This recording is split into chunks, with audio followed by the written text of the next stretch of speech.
guys, and welcome back to another episode of Just Saiyan. In case you missed that, yeah, we have a name. We forgot to say that in episode 1. That's my bad. That's my bad. This is the Just Saiyan Podcast, and obviously myself, Kenny, and I'm joined as always by the second best Xenosine player, Chris. How you doing, Chris? I'm probably not even second best, honestly. I'm probably like third. I'm washed. I can't play that deck anymore, bro. So how you doing, buddy? I'm good. Just got off of my weekend with my baby shower for my daughter. So that was fun. I actually don't think I've ever actually even talked about that in any of the videos. So that's kind of like a new breaking news one. Surprise. Kyo Chris could be a Kyo dad. Yeah, I'm gonna be a Kyo dad here in a few months. So now, Chris, I don't want to alarm you, but I am gonna chime in with the baby shower thing. Is you can't wash the child before it's born. So it's absolutely true. Yeah. Found that out. Can't do that. Yeah, I was real confused when he showed up with soap and a sponge. Yeah. Like, what is this? You can't do this, guys. Can't do this. But no, I'm good. Excited about this new format. Very, very excited about this new format. Very glad we're done with dealing with that shit from last time. Officially. Yeah, got to play, which we can probably talk about it first. Got to play in the last online regional. Completely shit the bed. It was a great 2 hours of my life that I got to waste just to get some potential prizing, which I do have here, which we can open up in the video. How about you? Yeah. Well, I'm better than you. Yeah. I didn't have to spend 2 hours for a brick of $10 worth of prize packs. We'll see. They might be expensive. Yeah, you might be the random guy who got like 17. Got all the new promos and none of the old shit. So knock on wood, I have like quadrupled my value every tournament that I've been in. So see, I did not play any of that, but what I did do is I went to a pre-release this week because no one else wanted to come out. Absolutely. And we played we actually played it we played sealed, but not standard sealed. We did a round robin booster draft. Okay. So if you've ever drafted Magic the Gathering, how they do that, you open your pack, you pick one card, and then you pass the pack. We did that with Dragon Ball. Oh, that sounds interesting. It was actually hella fun because we also implemented like how Pokemon does the mutant evolutions in their sealed. We kind of did something like that, whereas if a card says if your leader is X or if your leader is X color, your leader was all colors, all names. That's kind of cool. So like all the super combos, regardless of color, you triggered the draw. And like the only thing we didn't do is like if a card says you have to pay 2 red to activate that effect, you still had to pay red. But if your leader was like, say you drafted Gohan, but you got the red SR for Garlic Jr., you could still play it. Oh, that's kind of cool. You just had to pay the red energy for it. Okay, not bad. That was hella fun, and I ended up getting first in that. Very nice, very nice. Yeah, I already sold the Android 16. I can't wait to talk about that deck. I have some good things to say about that deck. Oh, I don't. It's blue. I don't care what anybody tells you. That leader's green. It's a blue deck. Yeah. It's a blue leader that can play dormant. So that's kind of cool. Yeah. So. All right. Yeah. So why don't you go ahead and tell them what we're doing here today? And yeah, so we're gonna end up doing a tier list. I think I was gonna make a video about it. I felt like it'd be way more fun to do a tier list for the podcast. I felt like it'd just be a little more entertaining. But so that's probably what the big part of the big chunk of the podcast is going to go over. We have some other topics like player toxicity. I think that'll be a fun conversation. I don't know how much time we'll spend on that. But probably go over. I wanted to do this because this is kind of impromptu. I wanted to do a pack opening for these new cards. So because I know people just got prizing for the new promo set. So these are the brand new promos. This is what Carta, right? I think so. Carta Magica, the regional was the first one we got that for. Yeah, I got my shit kicked in so fast I don't even remember who I paid, so it's fine. I played. Oh, I'm interrupting you. It's fine. We have to do a correction from episode 1. Oh yeah, you're right. Yeah, go ahead. Yeah. So anybody who watched, all loyal listeners, all 3 of you, we were wrong about the Mecha Kabora secret rare. Yeah. When we went over that and we said, wow, this card's trash because you'll never have 7 in your Z deck. Turns out neither Chris nor I can actually read. We're Dragon Ball players, and none of us read. Yeah, we're Dragon Ball players. We don't read the card, and that card's actually way better than we thought because, you know, once you read the card and actually test with the card, you're like, man, this card's actually good, and it doesn't need your opponent to have 7 in the Z deck to even play it for 1. No, it's the other effect that needs the card opportunity. It's the other effect in that, like, you work with that. It's still good regardless of what's in their Z deck, but we're just like, it's only a 1 cost if they have 7 in their Z deck, so that's on us for not reading. Yeah, I still do wish that card had deflect, but that's fine. Yeah, it should. It should have deflect. It's a secret rare. Yeah. There's that. What was the other part of it? There was something else. That I feel. I don't know how Ultimate works apparently. Yeah, it's true. Yeah. First video, Kenny's just gonna get roasted for not knowing what Ultimate is. It's fine. I'm gonna get absolutely shredded for it. Can you tell me how? Could you tell me how the Gohan floodgate works, please? I'm gonna fight you. All right. So so we're gonna go over the pricing here. So I played Xenosine, because I did not want to play either one of the decks that I was testing for next set, because I did not want to play against Gogeta. And I dropped after 3 rounds. I think I went 1-3 or 2-3. I'm sorry, not 1-3. I'm dumb. I went either 1-2 or 2-1. I can't remember. I'm pretty sure I won the first one. I lost the second one. I think I won the third one. I can't remember off the top of my head. It didn't really matter because my games were over within like an hour. I think I probably played Dragon Ball for probably about an hour.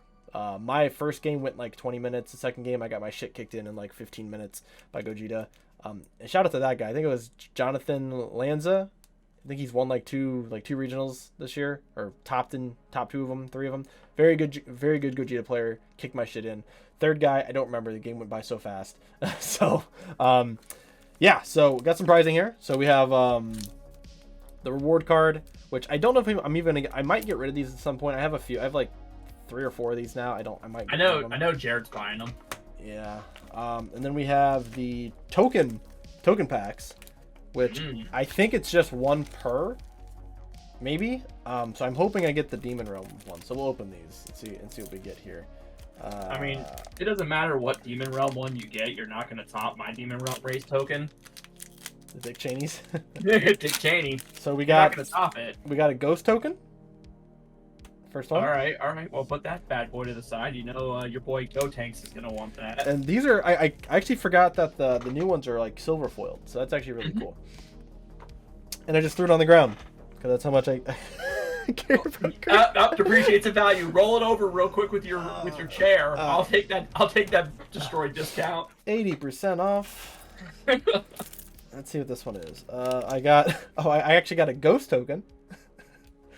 Wow, I got all pricing for Kenny. This is great. I'm so glad. Are both of those Ghost tokens and they're just different art? One's a Majin token. One's a Majin. Yeah. Oh yeah, that Ghost token. What's up? Yeah, Look your boy. Okay. I really hope I did not get an Earth. I am gonna chime in about that Ghost token because it kind of irritates me, because I have these, which are custom Ghost tokens, and that card basically is this, but that one is Bandai legal and this is not. Yeah. I got a Shadow token, so this last one better be a Demon Realm race, or this video is just gonna end. Or at least a human. Get at least 1 gold stamp. I got the Earthling one. It's so fucking dumb. Okay, but it's cool looking. It's very, very cool looking. So. I mean, yeah. Too bad that deck is doo-doo. We'll talk about it. Also, I also remember how I have my meme pages. I have the foil commemorative photos and foil the world champ strikes. Yeah. Because, you know, those cards are meme. I need it to get a full 16 page of the 1-drop android that's completely unplayable in Cell now because they changed how they changed the errata. So I need 16 of those foils. So you got it, boss. Got it. All right, so that's what I got. So I did not get the Demon Realm one, so I'm a little sad, but that's okay. Big sad. Yeah. You can borrow my Dick Cheney if you'd like for Tennessee. I have Giyu. I have some Demon Slayer ones that are pretty sweet. So if I don't get a Demon Realm one when I go down to Tennessee, I'll be a little mad. So then we have the actual packs here. So we'll see what we actually get. Oh wait, I'm sorry. We got 3 event packs. We'll open up those first, I guess. Don't really know what. Actually, I don't know what's in here. I know there's the King Vegeta. The Black King Vegeta. I know that's in there. I got. It looks like I think the 4-drop red Goku's in there. I got Slug. That's kind of cool. That's a good one. 1-drop Slug. Hopefully we never see that Slug card come back because that card is toxic. Got a Realm of the Gods. That's the Beerus one. That's a pretty good one. Were all those in there, or was it just Beerus? Do we know? Do you know? I don't know. I don't know. I don't play in regionals. No, it's just the blue one. But they're probably going to reprint all of them, I feel like. I imagine. And I got a Trunks, which is not bad at all. Oh, that Delusion Power? Yeah. Oh, my. Yeah. Let me guess they only put the red one in there. Absolutely. Of course. And then we got the Champ Pack, so hopefully I don't pull shit. That'd be very nice. I got Kefla. It's a good one. This card is really ridiculous. Have you read what this card does? I have not read any of them except for the Gogeta. So it's a 7-drop triple strike 35k. When this card is played from your hand, choose up to one of your opponent's battle cards, ignoring barrier. Place it at the bottom of their deck, and choose up to one of your blue KO leader. It's for the KO deck. And you place 2 cards from on top of your deck underneath the KO leader, and that's kind of how you ramp. But the other 2 effects are generic.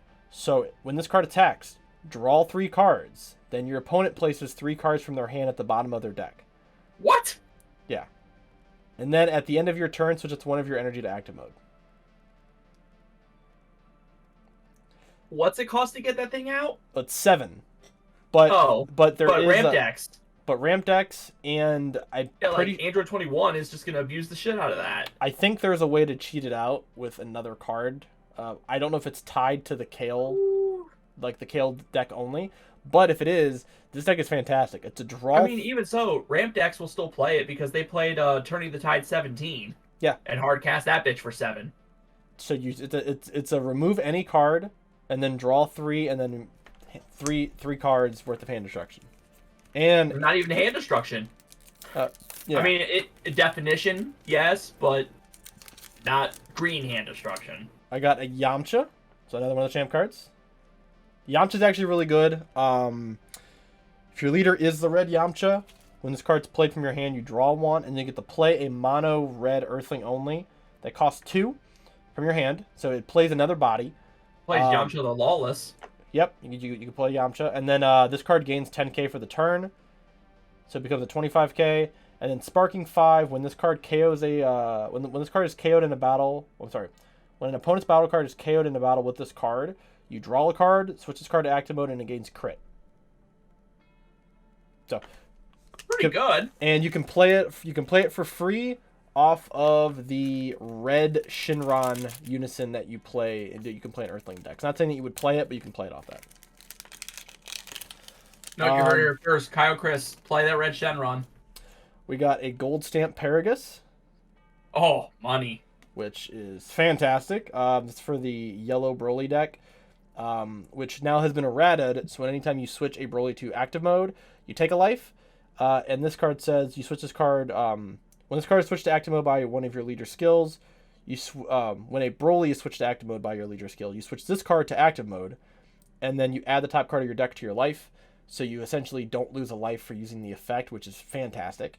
Activate main. You play this. If your opponent has 2 or more energy, you play this card from your hand and add up to 1 card from your life to your hand. And then you can tap 1, choose one of your yellow Broly leaders, and it gains 5k until the end of your opponent's next turn. So you basically pay 1 to get a Senzu Bean for your turn and your opponent's turn.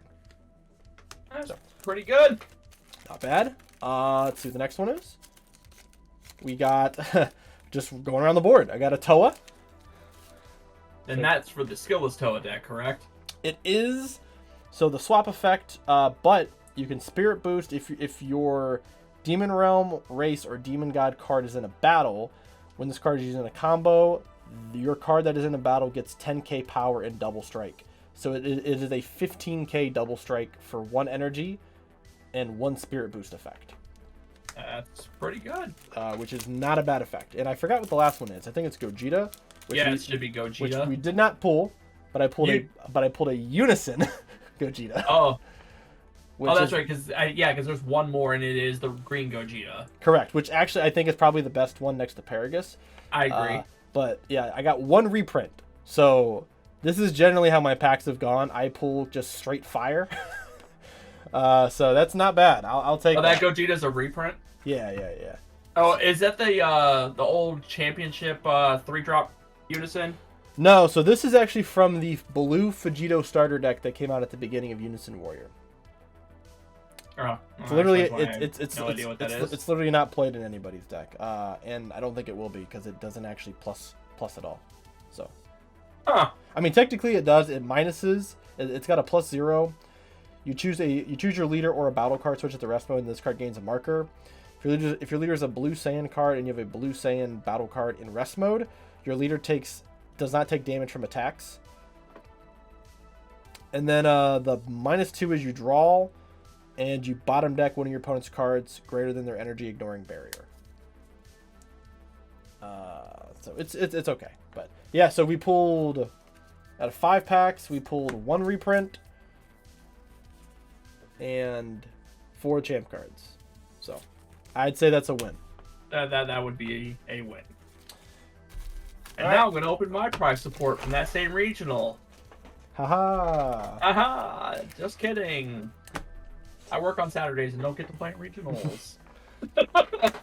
So, we'll kind of jump right here then into the video, into the main course, which is going to be a tier list here. So hopefully you guys can see the tier list here.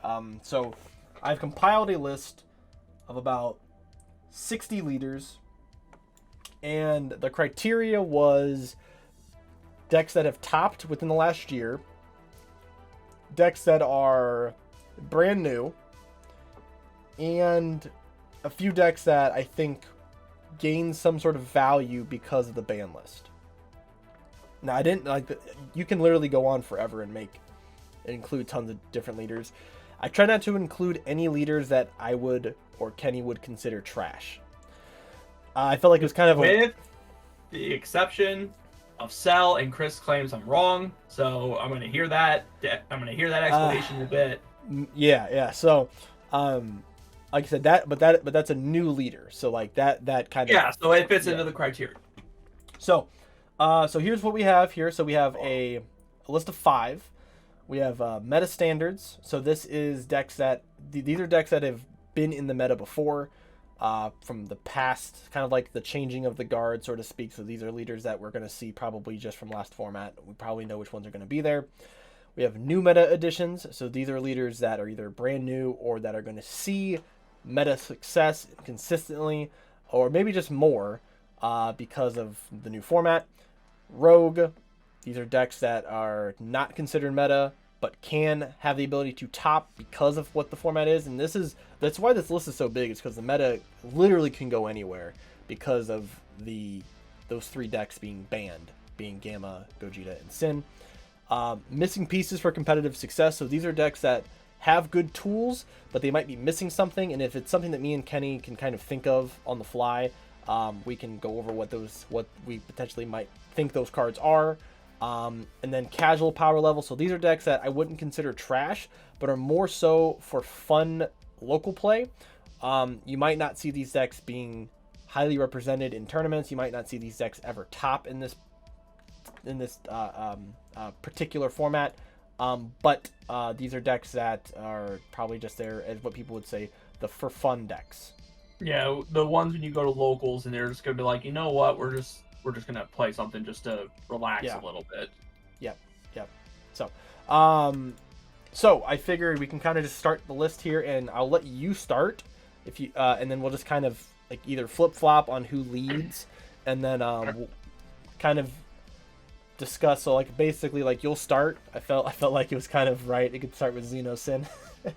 Yeah, because it's not fair. Start with the guy who's not biased. Yeah. So we're just not going to talk about me with that. But like, essentially, like you can pick where you think it would fall, and then we can kind of debate and discuss it. Rogue. Rogue tier? Okay. Any Rogue tier. explanation? Xenosine is a mill deck. Mill decks do what they do, and they do what they do effectively. Honestly, I think it is the second best mill deck. It also is very pilot dependent. But the deck will see success if you know what you're doing with it. Not if you're Chris, though. He is the second or third best Xenosine player. But if you know what you're doing, if you know the deck well, you know it in and out, you will see success with it. But it's not a deck that you're going to see everybody pilot. Yeah. You know, you'll go to 50 regionals and maybe see 2. Like, it's like that kind of numbers. Yeah. Right now, I think it's unplayable because of the amount of 21. There's not many cards in the game that actually remove Toa just outright.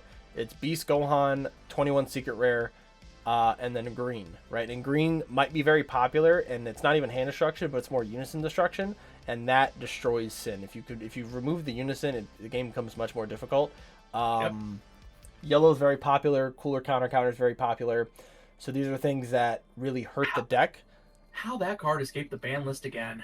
Yeah, so like it is, as Kenny said, it's very pilot dependent right now.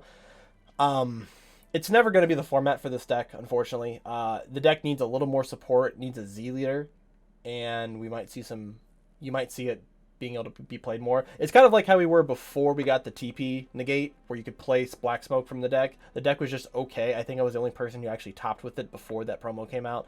Then the promo came out, and the deck got way better. So we probably just need like one more card, but I agree. So you say missing pieces for competitive success? Yeah, I think I'll agree with you there. Then I'll bump it down. All right, so then we have the Blue Sun Gohan, which has kind of been called like 3 Han because it can't charge past 3 energy. It's an aggro deck, and I think so there's some decks on here that are on here because they are blue Earthling leaders, and blue Earthling leaders got a buff because of the Oob card and the TP card that came out that is Oob and Goku.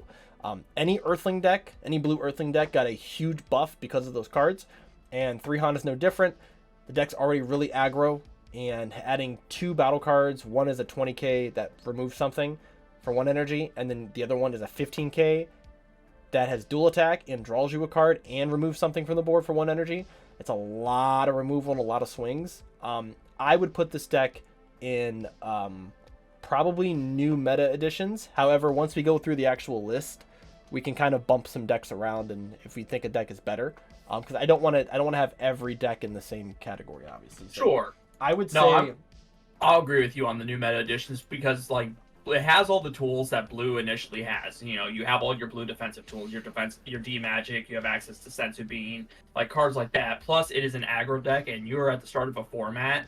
Typically, at the start of any format, aggro generally will perform rather well. Yep. So that's the main reason. If we made this video 3 months from now, this deck might be considered rogue.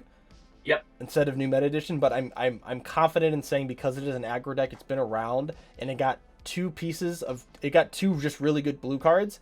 The deck is going to be better just outright because of that. I agree. All right, moving on. We're going to Android 13. I'm not going to say meta standard because obviously we just came out of a Sin Gogeta meta where that was your red.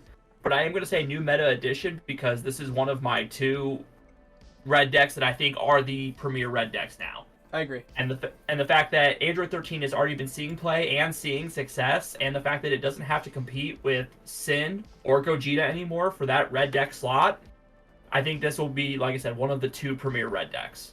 Do we think it's better than Gohan? Better than Blue Gohan? Yeah.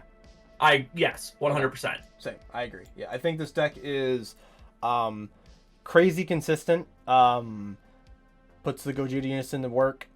I think the only downside is it can't play imposing. Yeah.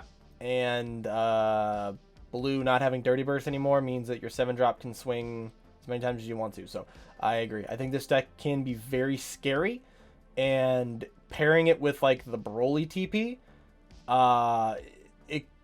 it's disgusting. Like on turn 3, having a triple attack double striker and a 25k crit, not to mention an overwhelm or something else, is terrifying. Yeah, I agree. All right, we have another Android. We have Android 16, Bottomless Inferno. I think this is a bottomless deck. I'm going to put it in missing pieces for competitive success.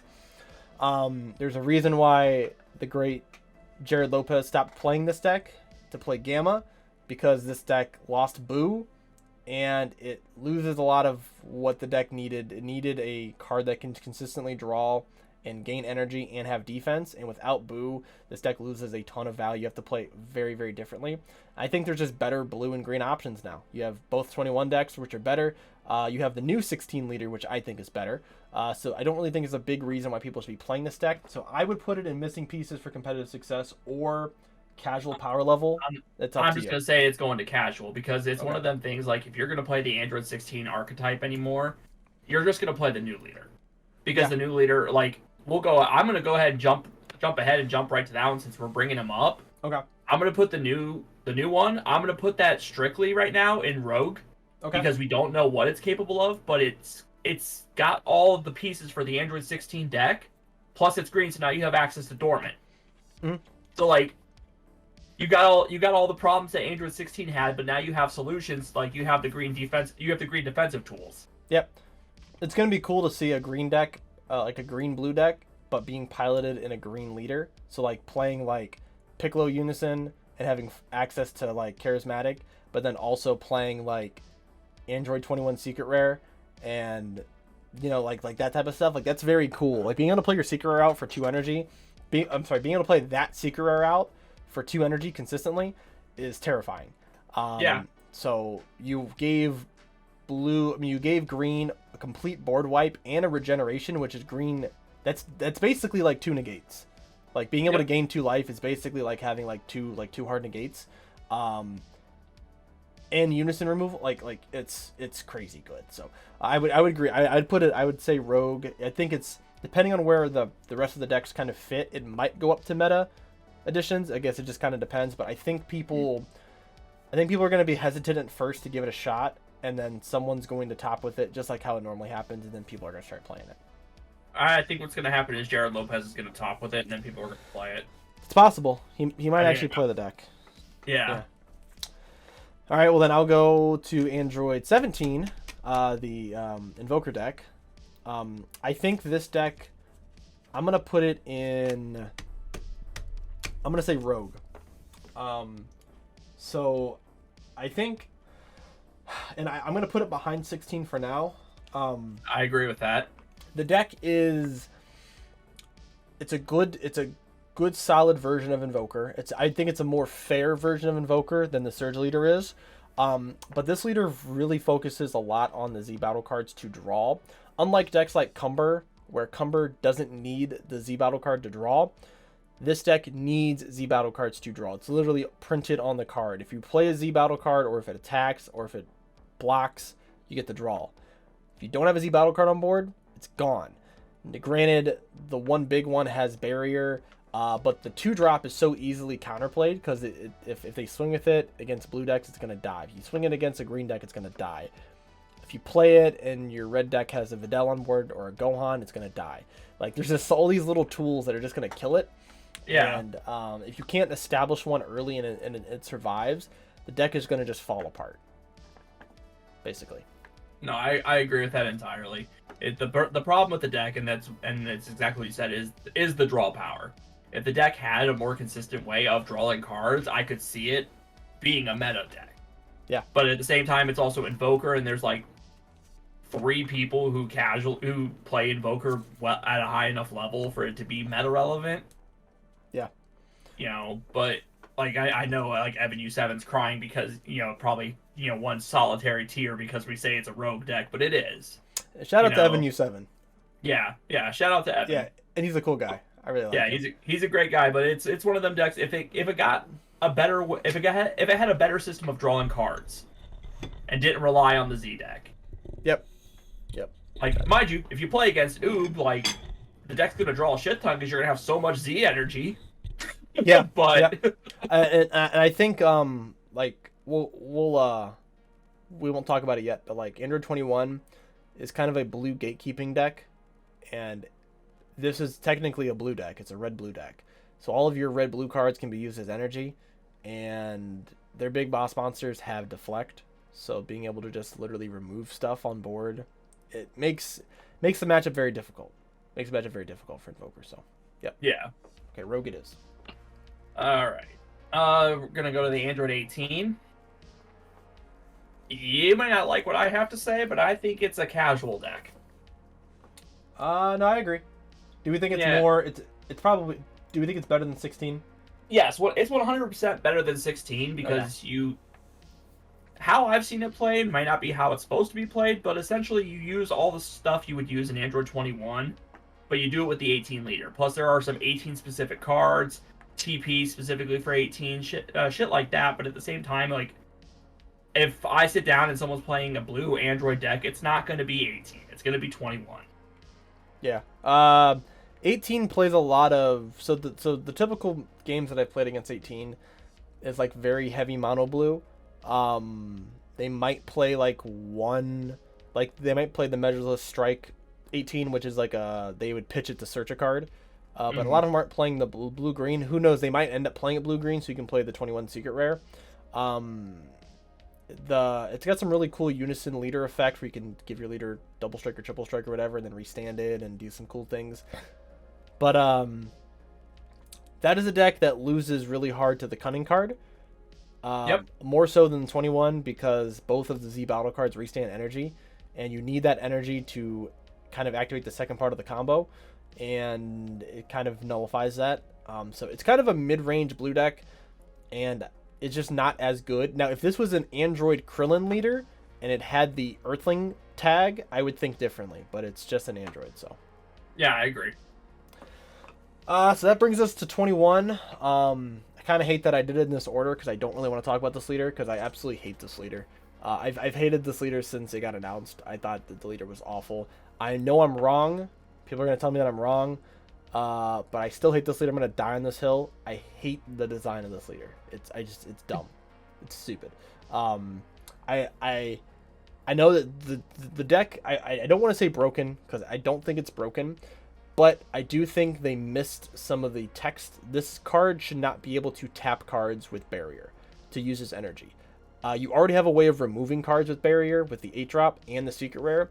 I thought it was really stupid to have this card say you can tap literally anything for energy, and it doesn't matter if it has Barrier or not. It's stupid. I'm just not a fan. So meta standard, got it. So knowing that, this is without a doubt this is going to be the most popular deck. I feel like, other than the yellow decks, this is going to be the most popular deck we're going to see at the next however many online and in-person regionals. I think everyone's going to want to play this deck until people find a way to beat this deck, which there are ways to beating this deck. That there are tons of leaders actually in this list that can beat 21 very easily. When I say easily, I mean very easily. But people probably won't think about them, and they might not play those. They might just play some other stuff. So I think it's, meta standard. Unfortunately, it hurts my soul. I think I'm gonna skip a few leaders because I don't know what that Goku is. The next one on the list. Okay. So I'm not gonna talk about. How about the deck that's fine. That's fine. That I know nothing about. So I'll go to AOD. Okay. AOD, in my opinion, it should be Rogue, but I think it's missing pieces for competitive success. Okay. If anything, it's casual. Okay. You know, it's an aggro deck. That's unquestionable. It's got a great way to get to your pieces with the blue Turles. You know, and it has Barrier, so it's not exactly easily removed. It can definitely apply some pressure, but at the same time, like, it doesn't have a Z leader. Your energy's all over the place when it comes to actually playing Z battle cards. So I mean, you know, you're not going to have any real rhyme or reason to your Z deck. You know, plus the Z battle cards that require a double color cost in the specified, like you're probably not going to play much of them, if not any of them, except for maybe the blue ones. Which, I mean, mind you, you're going to play Beerus. That card's insane. Yeah, you just got to charge 2 blue. Yeah, well, that's the thing. It restricts your charging. Yeah. Will the deck get the job done? Absolutely. Do I think you're going to see it at a regional? Maybe 1 or 2, maybe. So I mean, I'll put it at low end Rogue, just because you could see it pop up, but realistically, I think it's the top of missing pieces for competitive success. Yeah, I don't have much to say about it. I think the deck's probably there. Unfortunately, yeah. It's just a good. The deck hasn't gotten any better recently. Mm-hmm. Like I know it did. So it did get better because it got the Omega Shinron and the Janempa, which are both very good cards. But I just think people are bored of playing that deck because it came out like 3 years ago. Exactly. So, all right. Well, I'll take the Goku. It's a world tournament. It's the other world tournament Goku. It's been dubbed Angel Coup, I think is the name. Oh, that's Angel Coup. Or Halo Coup, or whatever people want to call it. The one that you have to play the Halos in? Yep. Oh, okay. Yep. No idea. Nothing about the deck. It has a lot of sequencing, a lot of cards that are just cycling cards around. I would put it in. I'm gonna put it in because I don't think the deck's crazy good. But it's because it doesn't do anything. Like if you look at other blue decks do something very spectacular, or they have something about it. This deck is just kind of a middle of the line blue deck. It's almost like the deck next to it, the Ape Coup, the yellow deck. It's very similar to that, where it's like you can play it, but it's like the 4th or 5th best blue deck. So it's still a good deck. It's just not on the high on the list. So I'm gonna put it in Rogue for now, at the tail end of Rogue. Just because it did just top an event. Granted, the pilot is actually very good, so that's probably why. But yeah, it's Rogue. That's fair. I know nothing to combat that. Good. All right. Next is Ape Coup. And I'm gonna put that in new meta edition. And I'm not gonna put it as a meta standard. I'm gonna put it at the back end of new meta edition because it's a yellow deck. The cards for the deck itself are fantastic. It got that championship card, which is fantastic. Yep. But at the same time, it's a yellow deck, and there are much better options at yellow. So now, but do we think it's gonna top like consistently over the other yellow decks? Honestly, yeah, even with the other yellow decks, it's one of them decks that if you take it, even though you're not like it's not Majin Vegeta or Golden Frieza or Trunks Vegeta, I think it'll still get consistent tops because the deck itself is good enough to do that. Okay. So and we said at the back of new meta editions right now. Yes. Okay. And I said it's only because there are quote unquote better yellow decks. Okay. I can see that. Next one is the new Blue Baby. So this is sort of like an aggro servant build that can I think turn 3 or 4 you can have like 4 bodies. Like you can produce 4 bodies for 2 energy. It's very good. I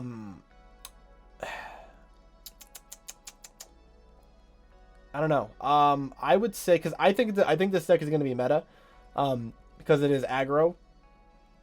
I think it's going to be played a lot. I'm going to put it in new meta editions for now, but I'm going to put it behind Kid Coup. I would say I disagree. I agree with new meta editions, but I'm going to put it above 3 Han. Above 3 Han, you said. Above 3 Han, right behind 13. Okay. Do we think Kid Coup is better than 3 Han because of all the blockers and barrier stuff? Actually, yes. Okay. I agree. Okay, that makes more sense because I didn't want to put this deck above Kid Coup. I mean, I don't want to put this deck above Android 13, but I wanted to make sure that it was above 3 Han. So yes. Okay. Well, like I said, and honestly, a lot of my thought process, just because like I told you, I played in that sealed event. Yeah. This is what I ended up drafting was this deck. Oh, okay. Like I ended up getting the leader, the field spell, the SR, almost every combo piece that goes underneath that you play off your leader, all the counters, all the 1-drops. Like I got damn near the whole thing, and just playing it in a sealed format was insane. So I can imagine when you play it with an actual build, like an actual 50+ card deck with all your good blue utility cards that on top of the aggro it produces, that this deck isn't going to perform. Okay.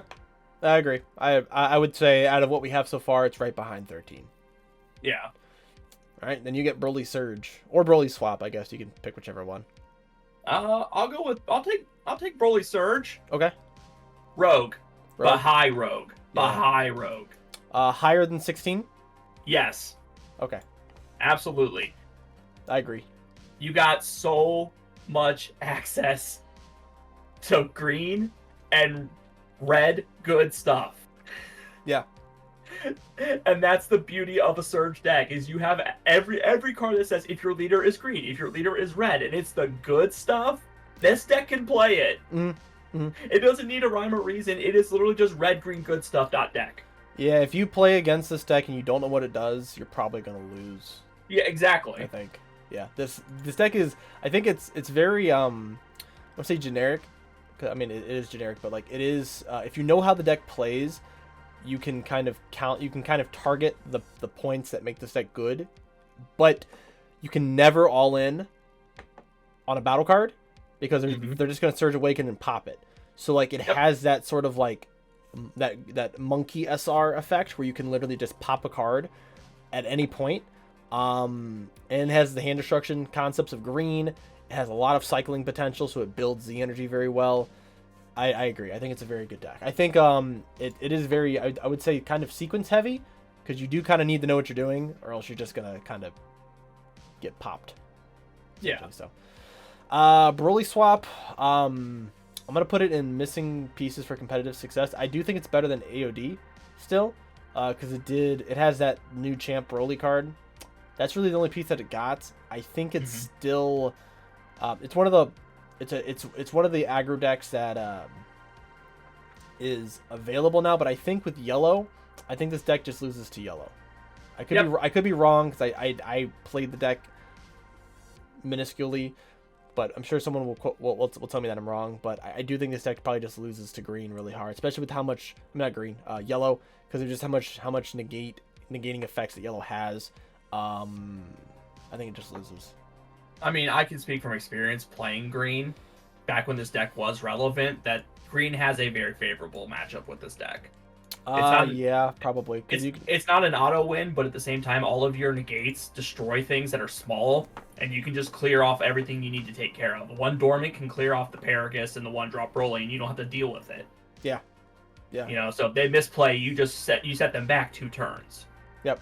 So I agree, it's missing piece for competitive success because nothing new has come out for it. Yeah. Now, however, you might get like that weird dice roll and they just kill you turn 2. So like it still has that ability to do that, but it's absolutely. I don't think it's as consistent. Yeah. How about you take Cell? Yeah, I'm gonna skip Bulma for obvious reasons. Yeah. Green Cell. Cell is going to be a rogue pick, and I'm gonna put it behind Android 16, only because I don't know what 16 can do yet. Okay. But I know what Cell can do. And you're going into a new format where a deck like this, it's linear, it does one thing correctly. You don't have Dirty Burst anymore. You don't have God Sealing anymore. Mm-hmm. So your big play you were always worried about when you played this deck, and I experienced it personally at Origins last year, is when you play your 4-cost extra card, pay that extra energy to try to get your perfect force, and you just get God Sealed. Yeah. You know, like you don't have to worry about it anymore. So it'll do what it needs to do. Do I think it's going to be the green deck that everyone's going to go to? Absolutely not. Nope. I think there's better options. There are better options, but it is a deck that will definitely sneak wins. Yep. I think you put it in the right spot. I would probably put it there too. I would put it behind Invoker, because if Invoker gets set up and they could just Royal Condemnation the 7-drop, but I think they're pretty close, so I'm okay with putting it in the middle. Okay. Yeah. Bulma. Okay, so Bulma is casual and moving on. So I would like to put Bulma in meta standards, but unfortunately only one person is top of the deck. Two people. Two people have top of the deck in the past year. Maybe 3. It's Danny and like one other. Yeah, he actually I forgot the gentleman's name, so I apologize, but he was in Trevor, Broken Honor. He has a gameplay video of this guy, and then also does his deck profile. I think he got top 16 in one of the online events. Seems like a very cool guy. But his list, very good. I think Bulma is terrifying for people who don't know how to play against Bulma. The one caveat of Bulma is if you keep them above 5 life, because it's more difficult for them to build Z energy and try to get to 4 life to awaken, because they don't really have a way of awakening otherwise. So if you can stop Bulma from awakening early, and then you can just build up value, you probably can beat Bulma. Otherwise, they're probably just going to beat you, because the deck is incredibly consistent, and I think it's probably one of the best decks we're going to have. But no one's going to play it because it's like Hatch. I think people just find the deck boring. So for me, though, someone who's psychotic and loves these type of decks, I would put it in new meta editions. I would put it above every deck that we put on here, but that's just my personal opinion. So I'd put it above everything, because this deck, if you don't kill this deck and they get to 4 life and they can awaken and play a unison and do all that stuff, this deck is very difficult to get through that wall. But that's just me. I'll agree with new meta additions, but I'm not putting it above 13. Okay. And that's only because, as you stated, only 2, maybe 3 people have topped with it. You know, it's a pilot dependent deck. I just think people find it boring. I think that's why people don't play it, because people find Bulma boring. I mean, that's fair. It's like Hatch. I tested against you playing it, and I was bored out of my mind. I had fun. I was winning and bored out of my mind. So that would be kind of an asterisk there. So I'm gonna put it above 13. Kenny's gonna put it below 13. Yep. Okay. I'm gonna skip red cooler and I'm gonna do green cooler, because you somehow set this up to where all the green decks I don't get a voice for, and as the green concierge, I should have the voice in this. You've talked about all 3 green decks. And yeah, we've skipped to make that happen. Yeah, that's fine though. That's fine. Missing pieces for competitive success. Really? Yes, and I put it at the top of that tier though. Really? You don't think it's gonna be a meta deck? I do not. Okay. And here's the thing: is when the deck came out, and when the deck came out, it really didn't do much. It was missing something then, and then we got those dash pack promos for it, and that helped. Don't get me wrong, that helped. But realistically, when you look at what it does, it is an aggro unison deck. So you know what? I'll be fair. I'll put it above Cell and Rogue. Okay. I was gonna say, I'm like, this deck made finals in Australia. Probably should have won that. Calm down. Go Tanks won 3 LATAM regionals in a row. We haven't even gotten to that deck yet. Yeah, it's like it topped a few events last time. Granted, I don't think North American players play it, so like that is something. Like, we just don't like playing green here, except for like you and like 6 other people in the country. Yep. So, but yeah, I was gonna say, I'm like, this deck is at least rogue. Like it's topped events, so it can't be missing something. It's topped events, but it won't get it. Probably, if it does get any support, it will be a while, because we just got the dash pack promos for it. Doesn't have a Z leader.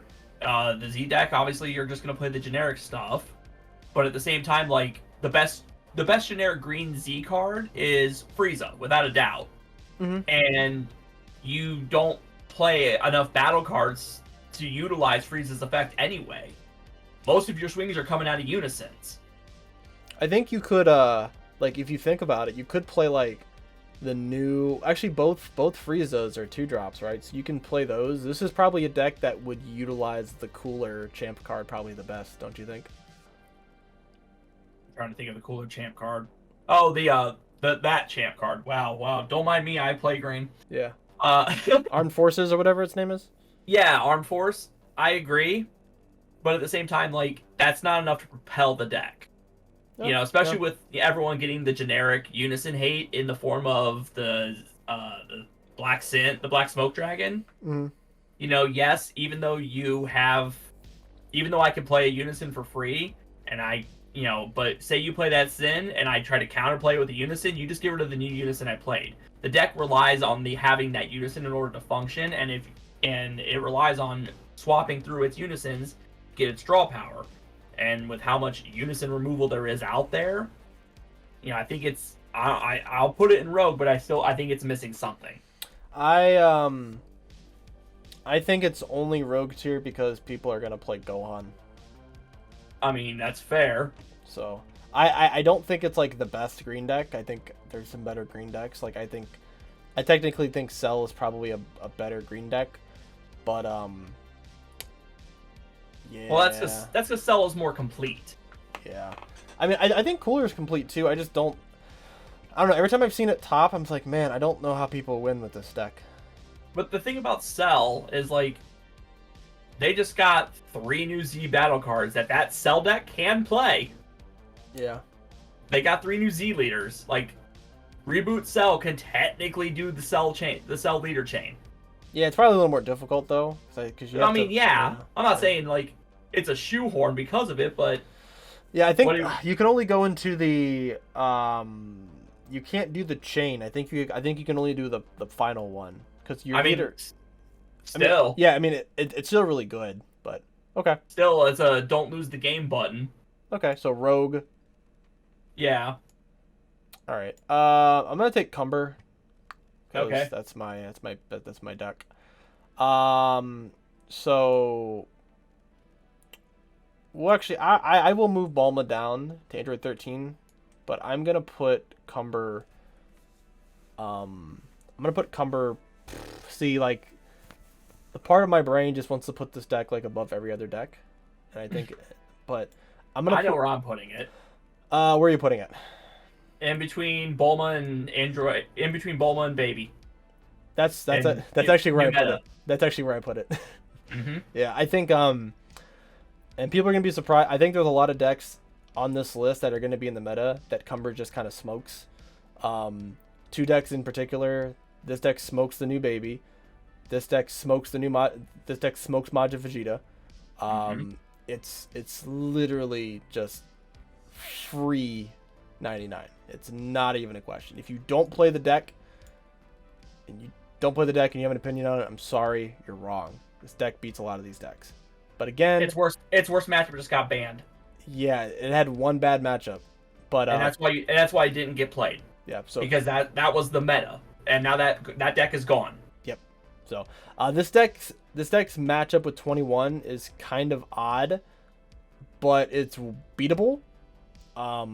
It's definitely a grind, but this is a deck that likes to go into the long stages of games. It can crank out damage really quickly. I've killed people on turn 3 with Cumber. You can do some very cool things. It's a Saiyan leader that doesn't revolve around Overrealm. You can search out literally every black Saiyan tech piece. You can search out all your Overrealms. You can search out Black Mass Saiyan. Like there's just so many cool cards you can search with this deck. Having free plays, it has probably the biggest hand out of any black deck that is in existence right now. And it doesn't have to play a unison. So, like, you have this extra energy that you can use for things. Has a free negate, has a very powerful Z leader. A lot of cool things. I don't think there's many weaknesses to this deck other than it being black, and black doesn't have a good counterplay. So, I would agree. I would put it there. I think pilot dependent. If this deck is piloted by a very good Cumber player, I don't think there's another deck that is going to be put in meta, the new meta edition, that could beat it. I agree with that. So. We skipped over it enough. I'm going to talk about Red Cooler. It may have topped an event. I still think it's a casual deck. I think it's a casual deck too. I think it's at the top of casual. Yeah, it's not as good. It's not as good as Janempa, which I think is probably the better mill deck, unfortunately. Yep, but it has access to Red's pieces. But at the same time, the deck has gotten no support other than generic Red cards, and the thing is, with the deck itself, what you're trying to accomplish, you already had your deck loaded down with the cards you needed specifically for the cooler stuff. Yeah. So your deck space is already limited as it is. So I'm just gonna not go further into it and just say it's probably the top of casual. Yeah, I don't got much more to say about it. I think the deck's pretty mid. So, yeah, it's not as good as Sin, and Sin Xeno's a better mill deck. And I agree. Yeah, I can mill you out with Sin Xeno before you can mill me out with Cooler, because I'm just not gonna play battle cards. Yep. So, yeah. Self-Control 21. This is the meta standard. It's topped events. It's won back-to-back EU events. Granted, it's piloted by one of the best players in the world, Big O. So he's a very very good player. There's also some very other I forget their names, so if they're watching the video, I do apologize. But there are some other EU players who have piloted this deck and have seen success. So if I don't know your names, I do apologize. Big O is just the one that stands out to me, obviously. But this deck is collectively probably the best hand destruction deck in the game right now, and it's a blue leader, which is hilarious. This deck does have a favorable matchup in some cases against the other 21. So these two have kind of been battling which is the best to enter 21 deck. Being able to cycle Bionic Blitzes is completely and utterly toxic, and I love it. I would play the deck if I owned the cards. Is it better than set 21 or set 20 Android 21? I don't think so. Over in the long scheme of things, because I think it has worse matchups than what 21 does in the scheme of like older meta stuff. But it's definitely a meta standard. He said it. I don't need to add to that. He's spot on. All right, go ahead, pick one of the new leaders. Pick one of the new leaders. Any new leader? No, one of the three that are at the top there. You could talk about Gohan later. I'm gonna take Flip Coup. Okay. Or Vegeta Turn, whatever you want to call this guy. We haven't came with a clever name for him yet. Honestly, I'm gonna put it in Rogue, only because it is another yellow deck. I'm gonna put it right behind Surge Broly, in my opinion. Okay. Because the deck does a lot of cool stuff. The deck has a lot of neat interactions with its own cards. Mm-hmm. But again, it's another yellow deck. Yeah. What's gonna drive you to play this over, Trunks Vegeta? What's gonna drive you to play this over over Majin Vegeta? What's gonna drive you to even play this over, Goku 8? Mm. It's got neat mechanics. It does some cool stuff, but at the same time, I think it's gonna fall short to the other yellow decks. I think it's worse than Majin Vegeta, and that's why it's Rogue. Yep. So, Frieza swap. I'm gonna put this deck in new meta editions. I'm gonna put it above Baby and below Cumber. If you haven't read these cards yet, Kenny, I would advise reading the I have the Frieza deck. This deck, if you do not know what you're doing against this deck, you are going to lose. Having another yellow leader that can blank stuff on play, like there's a battle card that blanks stuff on play, also has access to Cold Bloodlust. Yep. And being able to just play good generic yellow stuff. Look, we've always, swap has been a mechanic. Outside of Broly swap, we haven't really seen another good swap mechanic in the game. And at least that has not been banned, because the Bardock, the progenitor effect from like 3 years ago was very powerful. So yellow swap has not really been utilized in that way. Having the Frieza tag, having Z battle card, Z leader support, being able to combo from cards from your deck, which builds Z energy. Like, there's so many cool mechanics in this deck. If I still played yellow, I would play this leader. I'm very excited for people to play this deck. But I think it falls right behind Cumber. It might actually be above Cumber in the grand scheme of things, because I don't think people are going to play Cumber as much as they're going to play yellow. But I'm gonna put it below Cumber, because I know I can beat this deck. So that's why I'm putting it there. So sorry, that's why. Yeah, that's fine. I'll leave it there. Yeah. Red Garlic Jr. I want to put it below Invoker, but above Halo Coup and Rogue. Okay, so above Halo. Okay, above Halo Coup. Okay. Above Halo. Why it's so another low? wish. Huh? It's another wish deck. It feels like another green archetype to me, where you have to cram so many of its specific cards into the deck that you lose out on a lot of the value. It's for the same problem like that I had with SS4 GT Goku. The deck does stuff, but it feels too fair to be meta defining. Yeah. I think since you just talked about it, I think I would probably put that. I don't think I even. Yeah, I'm gonna put GT right behind Garlic. Yeah, I agree with that. Just because I don't really want to talk about it. I don't think it's a very fair green deck. And that's its problem. It's a very fair green deck. Yeah. Okay.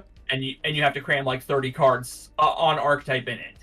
Yeah, and I don't think the archetype's even that good. Like, the Z battle cards are pretty cool, but they only gain indestructible for like a turn and a half. Yep. And it's just kind of whatever.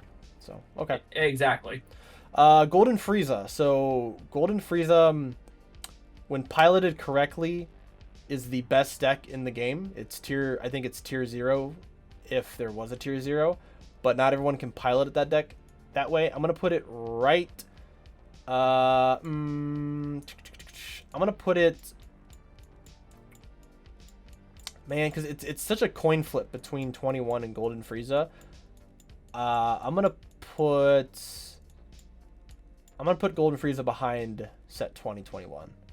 I'm gonna put it behind both 21s. Okay, I think, and I'm gonna give my reasoning. Yeah, go ahead. The deck's not tier 0. I played in Storm format. I know what a tier 0 deck looks like. Different tier 0 in the sense of like what the deck has the capability of doing, I guess. It's not Storm powerful. The deck's strong. No. But I don't think anything's that strong in the game anymore. Yeah, the deck's powerful, but if I drop Urginate Kami and you can't remove it, that deck does not function. Yeah. I know there's and that's the problem.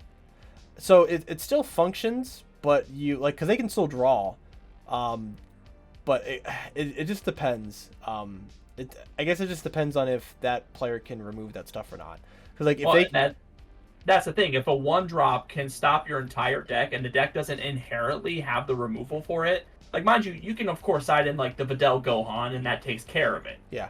Like, don't get me wrong. Like, for 1 yellow, you just fixed your problem, but I'm forcing you to play an additional card to remove my 1-drop that has probably been sitting there for 2 to 3 turns, stopping you from playing the game.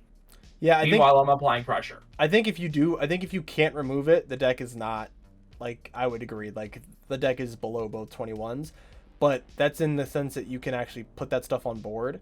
Now, the Frieza player does have to use resources, obviously, to remove it, but I think in piloted, I think if you take, like, there's a reason why a lot of the top pro players, quote unquote, are playing Golden Frieza.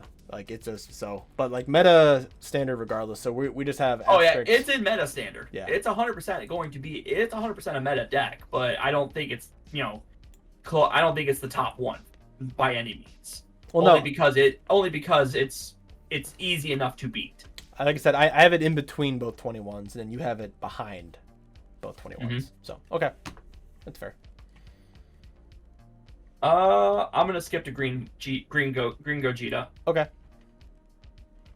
Green Gogeta, it just got a new a new event, a new promo, and the promo is insanely good. Yeah, I would have it here, but I didn't pull it. So. Yeah, you didn't pull it.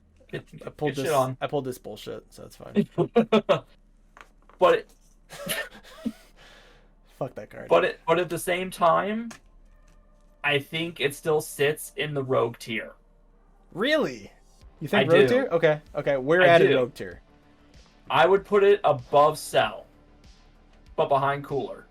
Okay. I'm gonna let you explain the reason, because I don't really have much to say about it, because I haven't played this deck. But with the champ card, I think it's the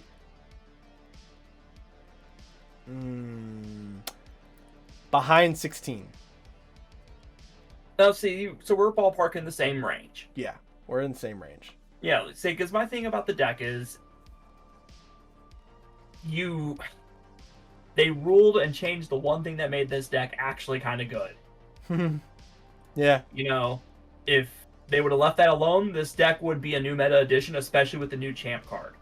But even with the new champ card, you still have to play under the restrictions that the deck actually provides. Not to mention, it's another one of those beautiful green archetype decks where you have to cram 20, 30 cards of that archetype for the deck to function. Yeah. Archetype cards aren't always bad, but it's green, so you have to, like... And that's the problem. Yeah. Yep. If it was an on-archetype deck, but it was yellow, wouldn't be an issue, because your extra, 20 cards you're going to play are going to be Robotic Repose and Time Magic and, shit like that. Mm-hmm. But you don't have that in green. It's true. Okay. So yeah, we're kind of on the same spot. This is going to be a quick one. The turn 2 or whatever this is, the Exodia BR deck, I think it's the worst deck on this list. If you play this deck, you lick the inside of ball caps. Oh, so casual bottom. Got it. Yep, I have nothing else to say about it. Deck is awful. If you play the deck, you're also an awful human being. I'll let you go now. I'm gonna put Hacky Sack at below that because if you play this deck, you're an awful human being. No.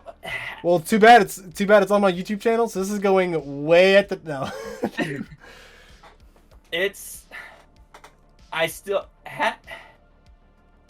I don't want to put it in Rogue, but realistically, it is in Rogue. Yeah.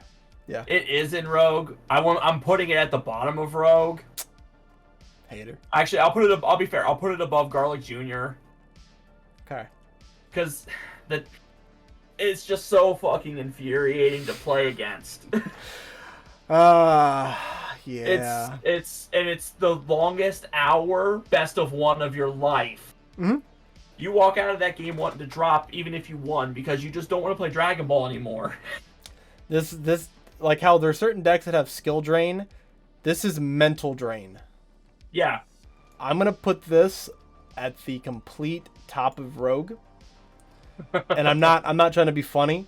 No one obviously there's not enough people to play this deck. This deck cannot be meta because there's not enough people who have the patience to play this deck. It's just not a deck for a lot of people. No one wants to play it other than like me and like 7 other people in the community. But this deck is very difficult to beat.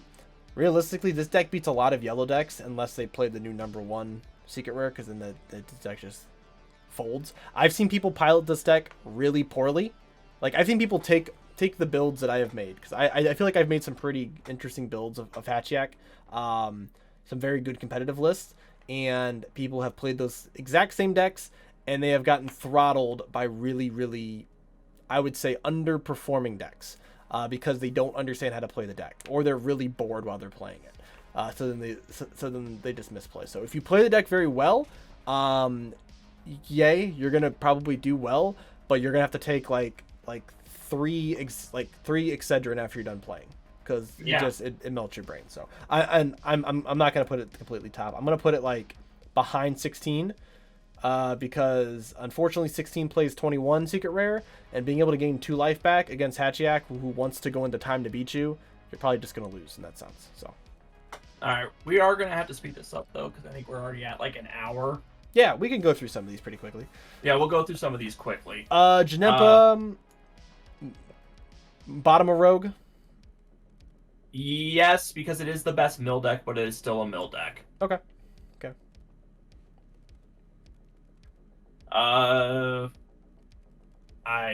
Did Jiren get anything? No, I put it on here because Gogeta and Sin were banned, and it was a very good red deck before those decks were in the meta. I still think it's casual. Okay. I think it's top of casual, but okay. There's no reason you would play Jiren over the red decks that are going to be meta. Okay. Kai, I'm going to put Kai in meta standards only because it's topped more than Cumber. But I think if we make this video in 3 months, Kai will become a low meta deck and Cumber will be a high meta deck. I agree. I was going to put it at the top of Rogue. Okay. So, it's simple as that. Like the deck's good. The dash packs made all the difference for the deck, but I still think Cumber is going to be the deck you should, in my opinion, play over this deck. Agreed. But if you want to meta standards, we can put it up there. Okay. King Cole, very top of Rogue. Very top of Rogue. Yeah, I agree. Very top of Rogue. Tippy top. It does what it does. It does what it does well. It wants to be a meta deck. It's not a meta deck. If it gets a Z leader that can play field spells, this is going to be one of the best green decks. Yep. That's it. I don't want to put it in missing pieces for competitive success because the deck will perform even without a Z leader, but if it gets that leader, that might be the bump it needs. Yep. King Piccolo, unless you're Scott Dashy, it's probably Rogue. Top of casual. Top of casual. No, I'm dead ass. Like, I commend Dashy because I play green. I play exclusively green. I play King Piccolo. It does what Red KP does. I don't know how he's won it. I don't know how he's topping events with it. I've beaten some people who I would consider better than me in Dragon Ball with KP, but also I've lost to people who I consider myself a little more skillful with KP. So it's kind of like weird... I said, I commend Dashy. Like, hell of a player because I don't know how he's doing it. And that's gonna be my consensus on this deck until he quits playing it. Is unless you're Scott Dashy, you're not topping with this deck. Fair. Stormfist Krillin. So this is a blue deck. This is a complete generic blue leader that is an Earthling. I'm gonna put this at the tippy top of Rogue behind. It's gonna be next to King Cold. I don't know where to put it, either in front of King Cold or next to King Cold. Can play all the new Oop stuff. Can play the new the Oop card. The Earthling Oop card I talked about already in one of the other in the Gohan part of the video. It draws 2 cards per turn. That's very good. It could just play blue generic stuff. I'll put it behind King Cold because it hasn't proven itself. That's fair. Because you are 100% correct. The potential is there now. Yep. Red KP. I'm gonna put it right above Android 16. King Vegeta. Oh yeah, King Vegeta. I'm gonna put it right above Android 16 in Rogue. Okay, I put it there. So I put this card on the list because you can play technically a red generic deck. You don't need to play most of the engine. You can play like the Raditz, Young Invader, and then switching gears. And then the rest of the cards can just be Red Saiyan cards because it searches out Red Saiyans. And the leader being able to neg stuff by 15 when you neg a card means that your Gohan promo can kill a 35k for 1 energy. Yep. I think that's very powerful. So that's exactly why I agree it belongs in Rogue, because it has the tools to do it. But we said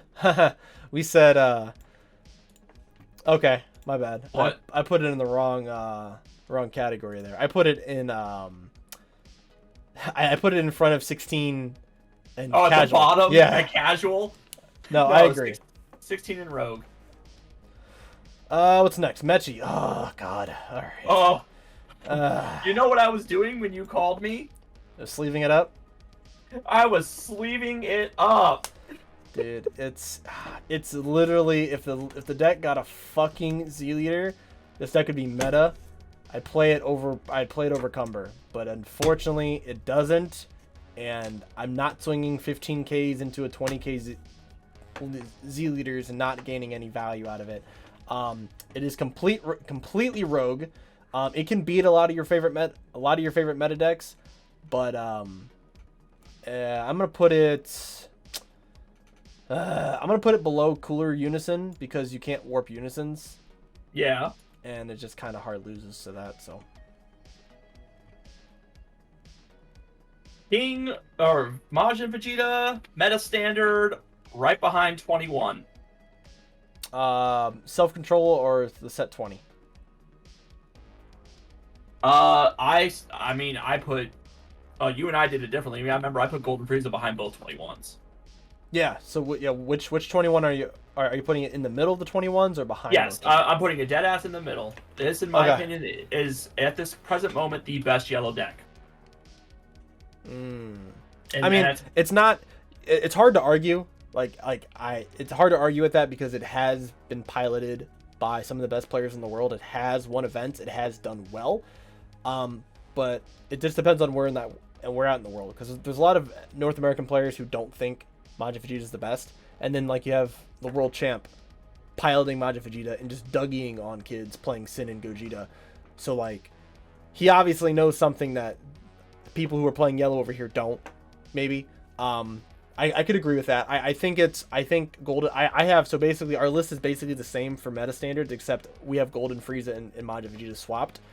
I think in the mirror match, that's where it's interesting, because I don't know which deck takes more value. I think Golden Frieza does, but Majin Vegeta also has the ability of killing Golden Frieza before he can get set up. So exactly. Yeah. Green Cell. Okay, so I'm not gonna talk about it in the video, but there apparently is a Cell list. I saw it on Untap. Okay.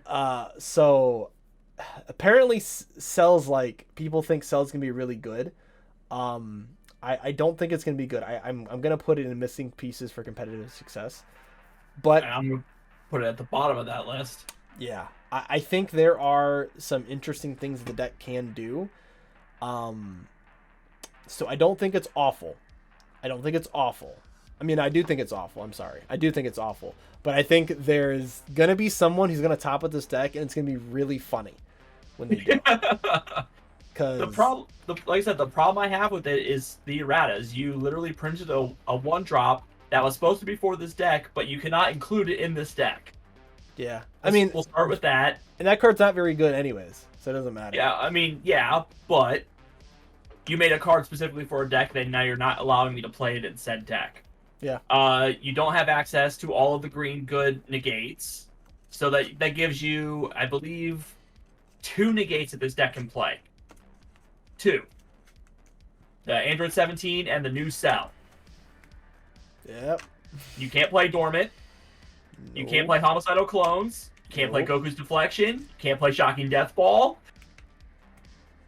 Yep. So unless this deck is all gas, no brakes, like... It's basically what it is.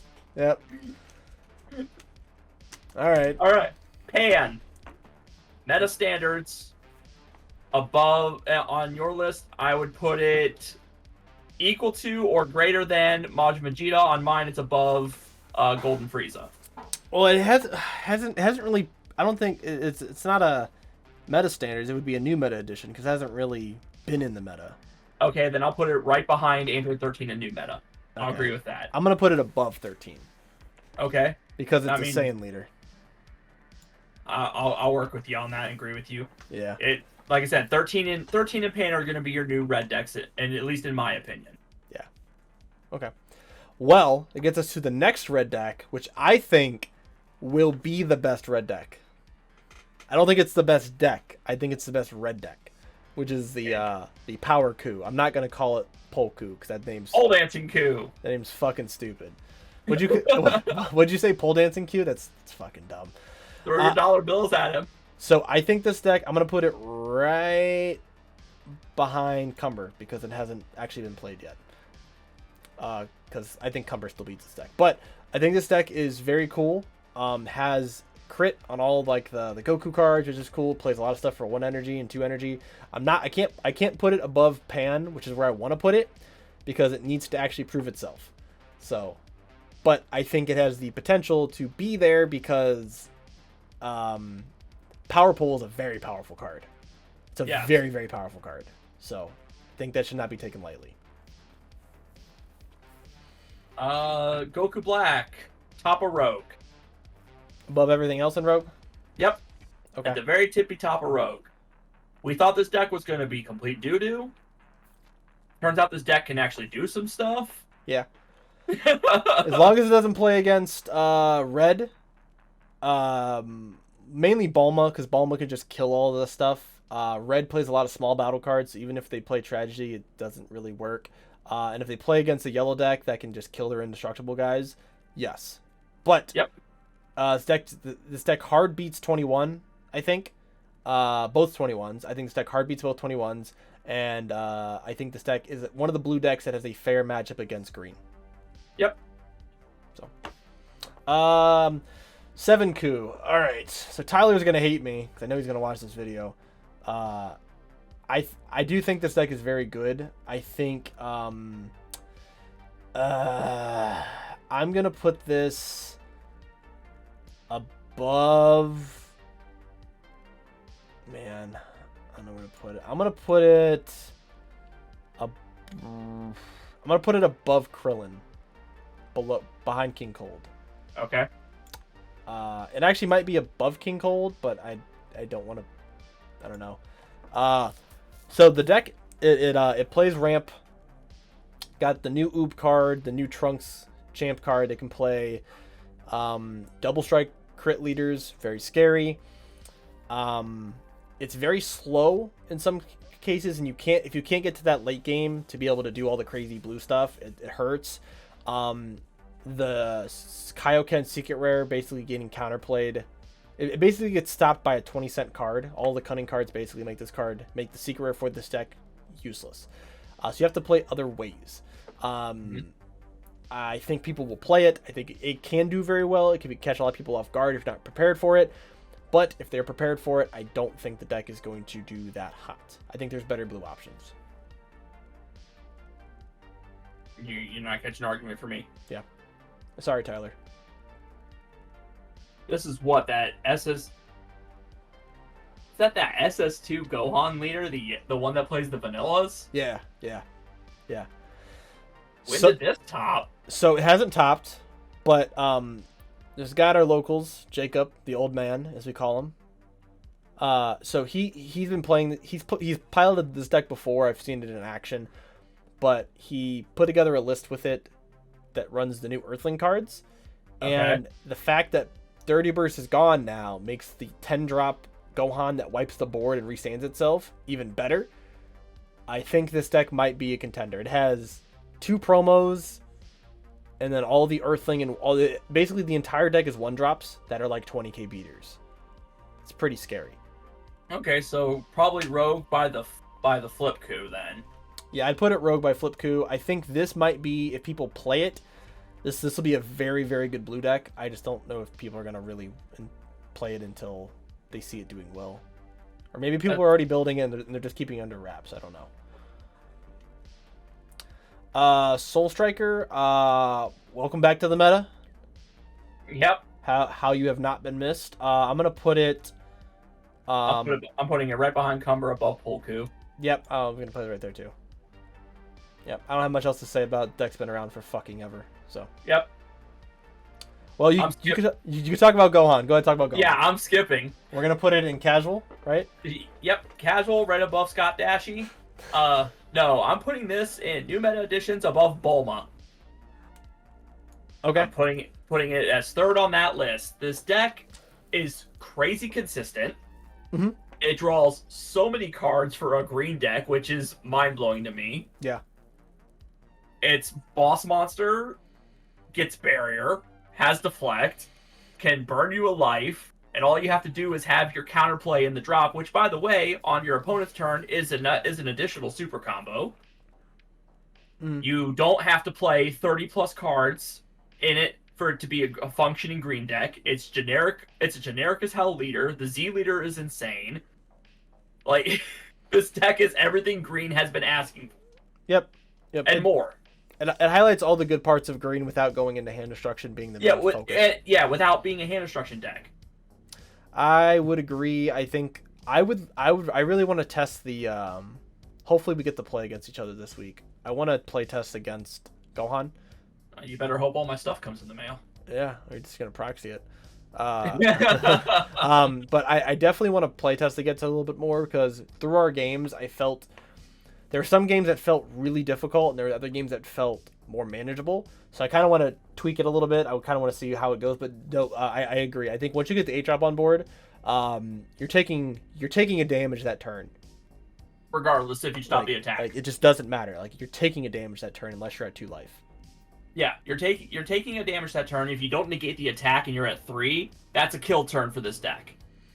Like, absolutely, yeah, I will dump hand and try to kill you that turn. Yeah, it's gonna feel really bad. Like, this might be why I take token negates out versus Gohan, because you cannot token from 4 to 3 against the 8-drop, because you're going to go down to 2 for token negating. Yep. And then they're just gonna pop the token. So. Yep. Spirit Bomb Vegito. I think this is the highest on the list for new meta deck additions. Really? Yeah. So this deck draws a shit ton of cards. The Spirit Bomb effect being a X, you're comboing 7 cards from underneath Spirit Bomb, and on your Z leader, on your second Z leader side, your opponent, all their combo cards, and they're basically Fu Shrouded to Mystery. Like, they don't have any effects. Your leader can become double strike inherently, so the Champa doesn't matter. There's a combo where you can Spirit Bomb, use your effect, and then Mira afterwards, because you just put 7 cards in the drop. And then Oolong after that too. So you're swinging 3 cards for probably close to 100k. If you play the slower version, you don't play Piccolo Gohan, you can play We Are Number 1, which might now be the best yellow secret rare. Don't quote me on that, but it might be the best yellow secret rare to play in decks like this where you don't need Piccolo Gohan. When the deck bricks, Like, if you don't have a Spirit Bomb in your deck when you go to use effect, like, it's really hard to win. But if you run it, the deck is pretty consistent, so that's more likely not going to happen. But I think this is the yellow deck that people are going to want to turn to if they're not playing Golden Frieza. fair. You really set this up in a weird way. I did. I told you. Yeah, I said that very strange. I'm taking Gotenks. Yeah, go ahead. For the obvious reasons. Yeah. I haven't played enough of Goku Black, but I'm gonna say that Gotenks goes at the top or second to top of Rogue. I would put it probably at the top of Rogue. I don't think it can be meta, even though it top 3 events because it's all the same guy. It can't be meta because Gohan's a deck. I'll say that straight up, and that's from someone who has been playing the original Gotenks since it came out, been playing the reboot Gotenks since it played out. Like the deck does what it does. It's very linear. It's a very good start of the format deck because it's linear, and you have your access to your green tools with your charismatic villains, your dormants, your Beta Rivals Goku, etc. But I don't think it pushes itself into meta only because Green Gohan does it better. Yeah. But it's definitely the tippy top of the Rogue deck. Grim Reaper is a hell of a card. Yeah. Grim Reaper is a hell of a card. Mm-hmm. Carrying that entire fucking archetype on its back, man. Oh, it has been too. It's crazy. If Gotenks did not have Grim Reaper or Justice, this deck would be nothing. LeBron in the early 2000s, man. Dude, his card is. Not to mention the new green SCR, could help propel this deck, but again, you have Gohan. Yeah. Super Saiyan Trunks. I'm gonna put Trunks above Cumber and below Bulma. It's the most generically good blue leader in the current format. I think it's better than Soul Striker because of the removal effect with the leader being able to bottom deck something. It is also an Earthling, so keep that in mind. There's a trend here. These blue Earthling decks got good support, and he's an Earthling and a Saiyan. So yep. Not much else to say about it. I played against the deck enough at locals to know that it's good. So Prism Bardock, another hitting close to home for me. Yeah. Very top of missing pieces for for competitive success. It's above Xenosine in that category, in my opinion. Okay. The deck does a lot. It gets a lot of value for what it does. It untaps energy. It searches out its own cards. It searches out everything you could need for it. The Z deck for it, you can literally cram everything in there. But at the same time, it ain't doing anything past that. I think if it gets a Z leader that can play a 2-drop for free, the deck would be or something like that. Don't get me wrong, the deck's fun as hell to pilot. And the deck is fun as hell to pilot, but you're not gonna take it to an event. People might. I'm gonna skip SS4 Vegeta because I want to talk about Trunks. This is one of my babies. Where I put it. I'm gonna put it in. I'm gonna put it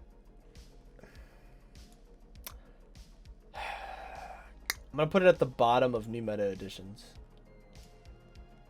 Really? Yeah, it's not as good as. You and I are way different on that ballpark. Where you putting it in Rogue? Missing pieces for competitive success. I don't think it's missing. I think after playtesting it, I don't think it's missing as much, but it is solely focused on the unison. So you can get the unison back if your opponent warps it, which is actually a very good effect now. If your opponent black smokes it, then you can just play it from 1 from your warp with the Kai effect. The Z leader is fantastic. The deck is very, very, very, very good. I just think it's not going to be played as much as Cumber, but I do think it's going to be played enough to it's going to top. See, I disagree only because the deck was missing had one huge problem, and it was barrier removal. And yes, you got barrier removal in the form of that new 8-drop. But if you play against green, that 8-drop's never going to hit the board because your 6-drop's just going to get killed. Or your 5-drop's just going to get killed. Yeah. So, because it's a yellow format, it's kind of why it made me think, it's probably okay to play it. Because it's either going to get its skills negated or it's going to come in and it's going to get tapped somehow when it's played. So it's not going to die on your turn. If we were in a red heavy format, I probably would put it in Rogue. But because we're technically going in, people think we're going into a yellow format. That's why I put it in new meta editions, solely based off that. I'm putting it at the bottom of new meta editions. I'll meet you there. I'll Well, meet yeah. you in the middle there. Well, no, I put it at the very bottom. It's behind 3 Han and Ape Coup and all that stuff. Yeah. I don't know much about the Vegeta deck, so I'm gonna skip into Sin Shenron. I don't want to say new meta editions. I don't want to see this come back. At minimum, it's the very top of Rogue. It's above Gotenks. Okay. I'm gonna put it behind Goku Black. Okay. Just because in the long game, tragedy kind of stops the leader from functioning. Now, obviously, it's just one matchup, but I think we're both in agreement that it's high Rogue. Oh yeah, because it got the, like I said, the new promo is insane because you can go into it from the 1-star ball. Yeah. This deck, to this day, in my opinion, has the best late game of any deck in the game. Mm-hmm. The absolute best late game of any deck in the game. Yeah, it's pretty nuts. You know, you have a walking, cold bloodlust that you can go into for 2 energy. Mm-hmm. It's just, and now that Dirty Burst is gone and God Sealing's gone, and like it just increases the value. Yeah, plus the new promo. Playing Golden Cooler on 6 and then playing all of your dragons on turn 7 is literally like fuels my nightmares. Yeah. Yeah. All right. I'm gonna skip SS4 as well. I think we can probably just start picking ones down here that we want to talk about. I'm gonna talk about Trio, the Red Saiyan leader that has Goku, Vegeta, and Trunks on it. So this deck we've playtested this deck a little bit. I don't think anyone in our group is playing it, but we did playtest it. I think this leader is very close to being one of the best red decks. I'm gonna put it in missing competitive pieces. I'm gonna put it behind Broly Swap. So the deck plays, it's like a red version of Trunks Vegeta. Basically plays 15 and 20k battle cards for 1 energy. Plays all the good red stuff. Has a very good Z leader. I think it's missing something to kind of compile it all together. I don't know what that is off the top of my head, so I'm sorry, but it feels like it's missing something. Like it's just missing some sort of gas. And if you brick, because like the hard part about this deck is Awakening, you have to have 2 evolve guys on board, and if you get one popped, you're gonna slowly not gain advantage. So that's it. That's all I got for it. Trunks Vegeta, make this easy. Right behind Android 21. And my tier would be 4th in the meta standards. I'm gonna put it as the best deck in the format. Really? Yeah, I think if you look at the best Trunks Vegeta players, they know how to beat this deck. That's fair. I think if you watch them, there's videos on YouTube. There's some people who have some very, very good Trunks Vegeta players playing, and I'm sure there are also very good 21 players. But Yellow always has the tools, man, and Yellow into most of these matchups. I think this deck can beat a lot of decks. Also, this deck can draw 2 cards a turn without actually attacking, which in some matchups, especially against 21, being able to build a board and also having access to T-Blow very early so they can't ramp. I think it's still the best deck. Okay, I'll agree with you. I'm gonna do U7. Goku. It's like the Thanos meme. All of that, and where did it bring you? Right back to me. I'm putting it in new meta editions because it hasn't been seen play since Gamma was a deck. I'm gonna put it above. I'm gonna put it behind Polku. That's exactly where I split it into instantly. One of the cool things about this deck is this deck does have a favorable matchup against Android 21 because when you play the 8-drop and you swing, if they have the secret rare in hand because it costs 7 or less, you can put it in the drop. Yep. Which is a very interesting fact of the deck, but the deck is very aggro, and I think with no Dirty Burst, this might be the red deck to play. But Pan right now, Android 13 are probably the two best ones. But it's just there. We'll see if people play it. Turtle School, I put behind KP in casual. Maybe above it because Turtle School is more generically good. Yeah, I don't know. I think it's good, but I kind of agree. I don't know. Like, this deck is so fun to play. I love this deck. It's fun as hell to play, but again, look at your other options in green for competitive play. You have Gohan sitting up there, you have Gotenks sitting up there, you have King Cold sitting up there, you have Cooler sitting up there. Like, the deck is fun, but it doesn't push over the edge, doesn't have as good as boss monsters, doesn't, like, yeah, you can play your generic green cards, obviously, it's a green deck, but yeah. Look at your boss monsters for just Gotenks and Gohan alone. Like, mind you, the Gohan one is generic. Yeah. But yeah, compare Turtle School just simply to Grim Reaper of Justice. You gonna play that over Grim Reaper of Justice? Yeah. I'm gonna put it behind the red trio. No, I'm gonna put it above the red trio deck for missing pieces. Okay.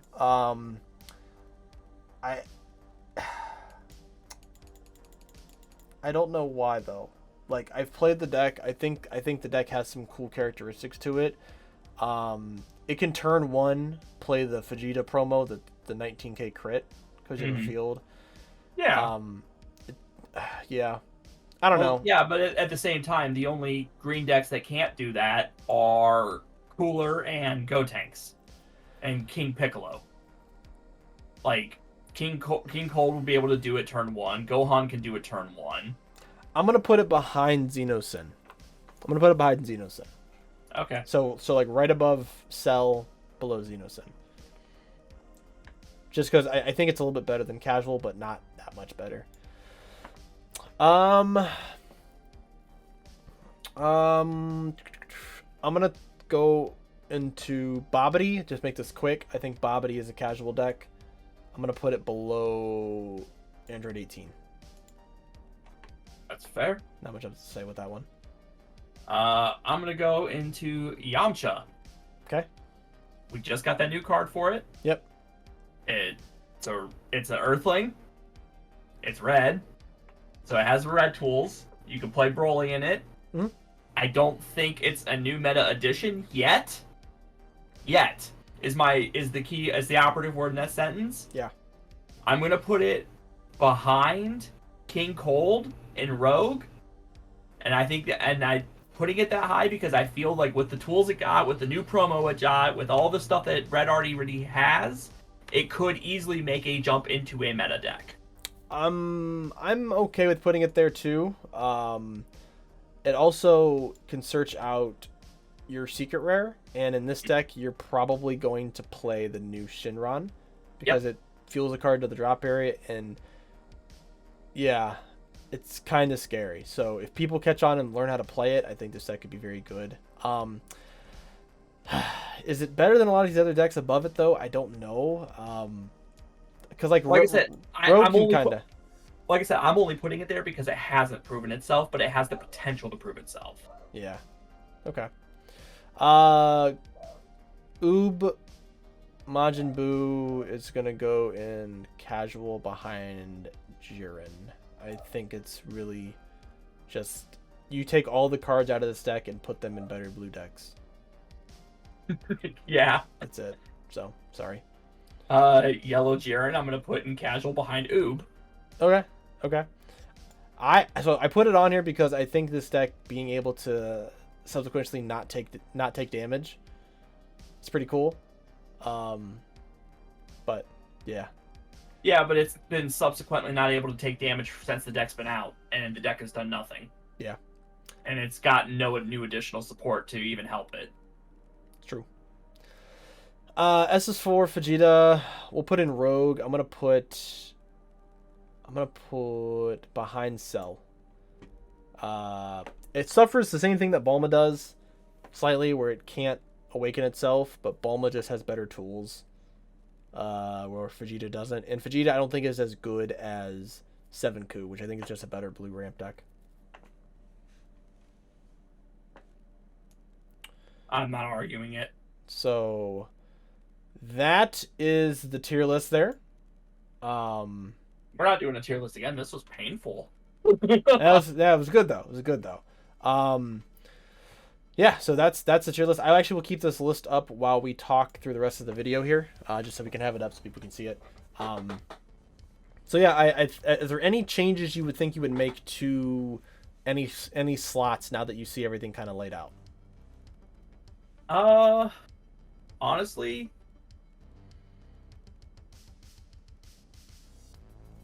no. Like I said, a lot of like the rogue decks that we have in there are decks that still need to prove themselves. Like with what they've gotten new, like Stormfist Krillin, it could be something, but it needs to prove itself. Yamcha, it could be something, but it needs to prove itself. Meki Kabora could be something, but it needs to prove itself. You know, I honestly think out of all of those, right out the box, Mecha Kabora has the best chance of moving into meta because it has so much drop. It interacts with the drop. Yeah. And a lot of these decks rely on that drop.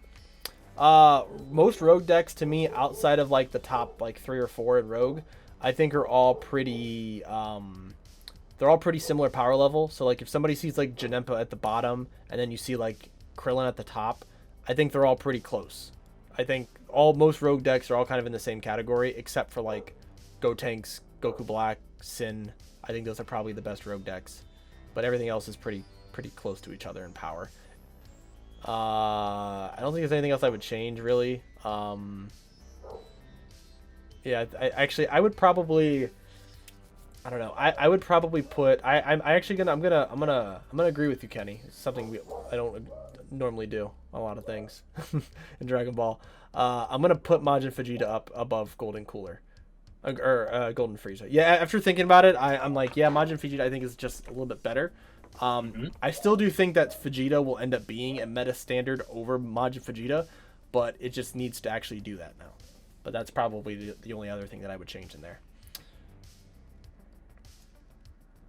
So yeah, so we have that. Now we're kind of almost at the 2-hour mark here, so we might have to save that other topic. Oh yeah, we'll save the other topic, but we will move into some Q&As. Yeah, so we can definitely go over the questions. So who wants to read the questions?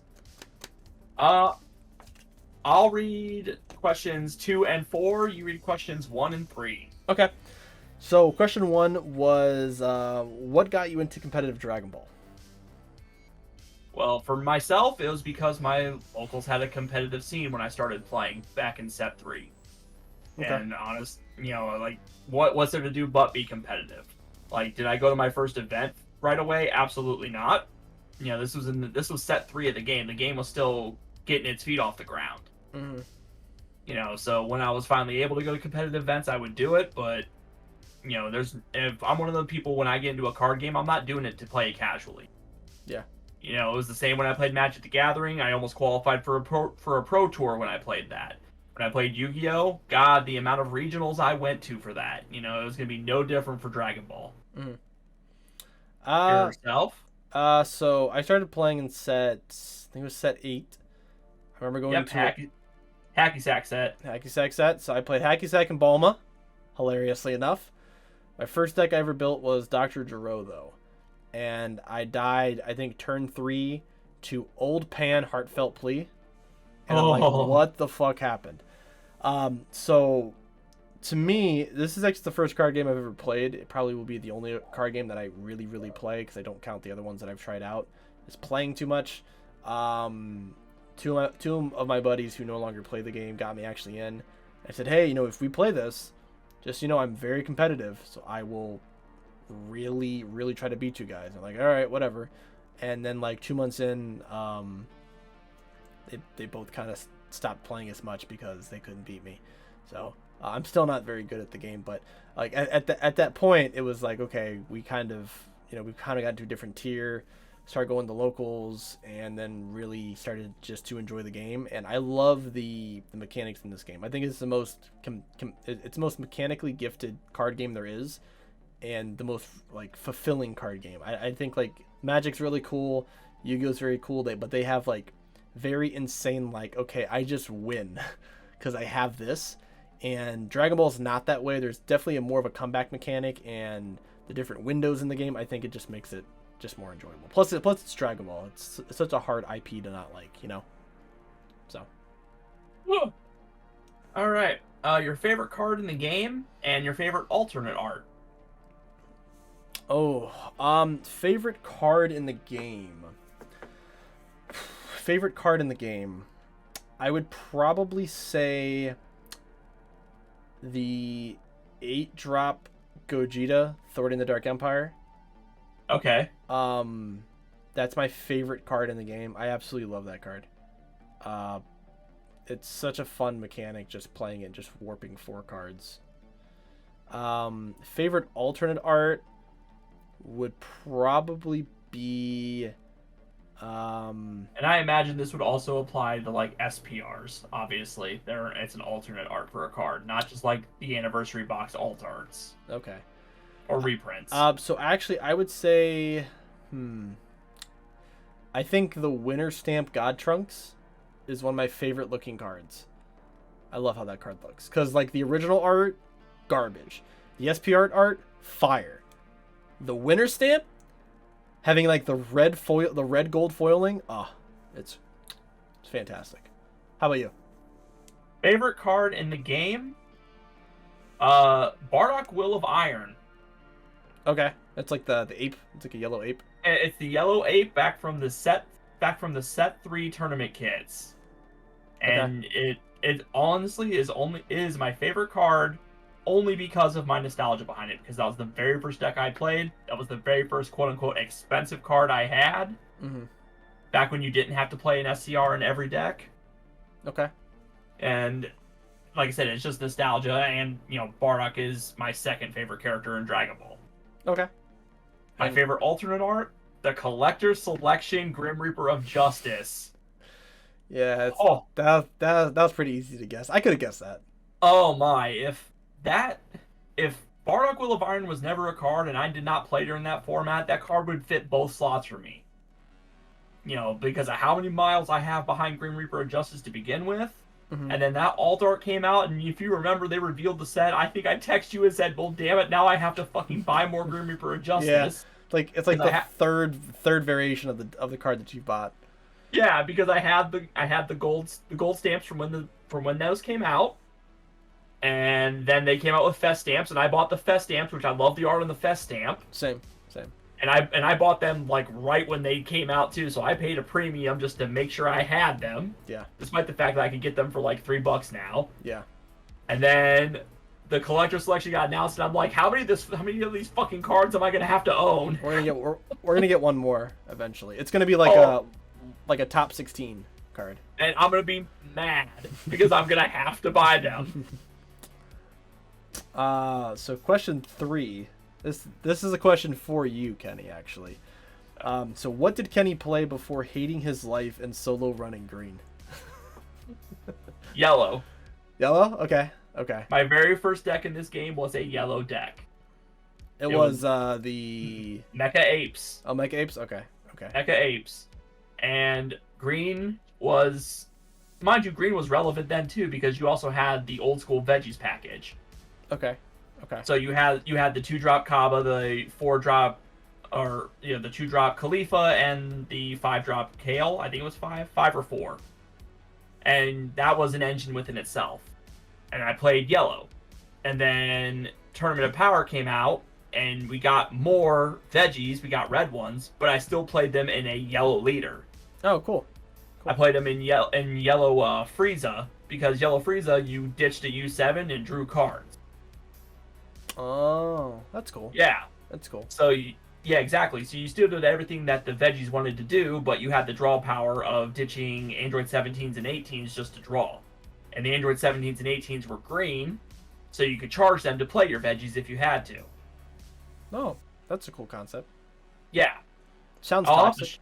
I'll have to show you. I'll show you an old list for it sometime. Like you'll be like, you'll mind you, it would get completely destroyed in this day and age of Dragon Ball. But back then, like it was hyper aggro and hella fun. So yellow was before green became basically before Gotenks became a deck. Okay, fair enough. Fair enough. I was yellow player.